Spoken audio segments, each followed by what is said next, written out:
My name is Amal Nirgudkar. I'm the CEO of Patient Prism, and I'm having amazing conversations with Don Corey from Fortune Management at our studio this morning.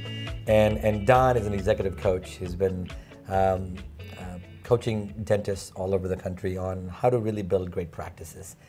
And Don has an interesting background too. He's got a PhD in human and organizational systems. And in an earlier segment, we talked about how important it is for dentists and entrepreneurs and business leaders to say no, and how overrated multitasking really is. And so my question to you in this segment is really, how do you figure out when do you say no? Yeah, you know, it's interesting because there's lots of productivity experts that tell us the importance of saying no. Sure. And there are others that will even teach us how to say no. Okay. But no one really tells us when to Okay. say no. So I have I'm going to try to help you with that. Sure. 4 simple questions. Okay. So first is, when you get a request for your time, does it align with my roadmap? In other words, is this request moving me closer to my vision or further away? Because there's really nothing in between. And of course, this implies that we need to have a clear vision, Right. have goals, have a roadmap, right? absolutely. All of that's in place. Second question is this a quality request? So there's an interesting old story about President Truman. And he asked his cabinet members for a report and a recommendation. So they worked all week on it, plopped a 100-page report on his desk Friday afternoon. Okay. He took it with him for the weekend, came back Monday morning, sat down, looked at the cabinet and asked, is this absolutely the best work you can do? And they sat back and they thought, you know, I think we could tighten up this section and tighten up a little bit that section. Give us a little more time. So they worked on it a little bit more that week, brought it back Friday afternoon, plopped it on his desk. He took it with him, came back Monday morning and said, is this the best you can do? And they said, well, you know, I think there's a section in there that could be even more compelling. Okay. And we could have some more supporting information in another area. Yeah.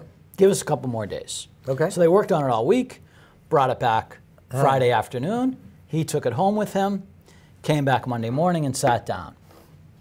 And the cabinet members this time anticipated his question. They said, look, before you even ask, this is absolutely the best we can do. We covered every rock, we turned over everything, looked in every corner.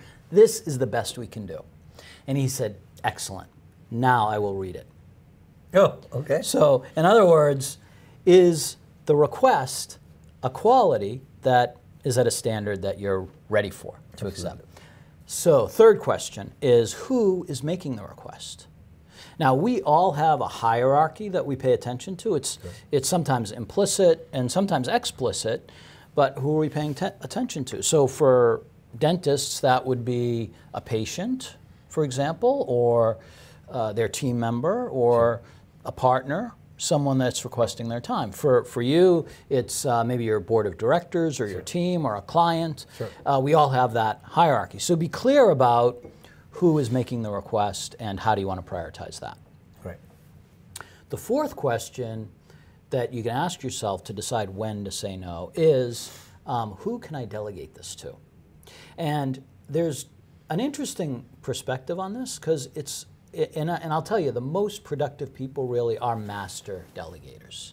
So, and it's not just about getting it off your plate, it's also about providing a development opportunity for someone. So when you think about who can I delegate it to, yeah, of course, think about how can I transfer this work to someone else, and also think who can create a development opportunity for this. So if you ask yourself these 4 questions, does it align with my roadmap? Is it a quality request? Who is making the request? And who can I delegate this to? You'll get more clarity around that.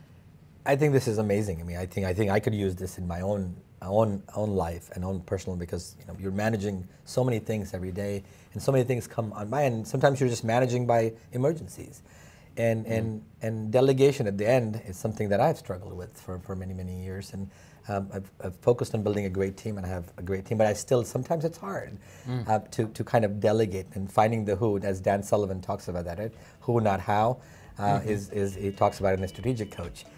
But great points. I think our audience should love really figuring out.